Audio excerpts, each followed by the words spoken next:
অশ্ব বা পিছুমুৰীয়া বা পাইলছ।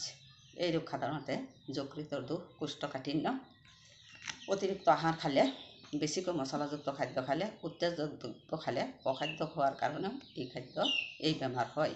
শৰীৰত পানীৰ পৰিমাণ কমি গ'লেও হ'ব পাৰে।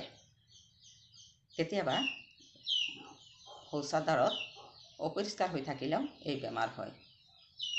বহুত সময় টান বস্তুত বহি থাকিলেও এই বেমাৰ হয়। এই বেমাৰৰ লক্ষণ সাধাৰণতে মলদ্বাৰৰ ভিতৰ বা বাহিৰত সৰু সৰু পাহ হয়। সাধাৰণতে বিষ নহয়। মলদ্বাৰেদি পিছত পায়খানাৰ লগত বা এনে তেজ পৰে।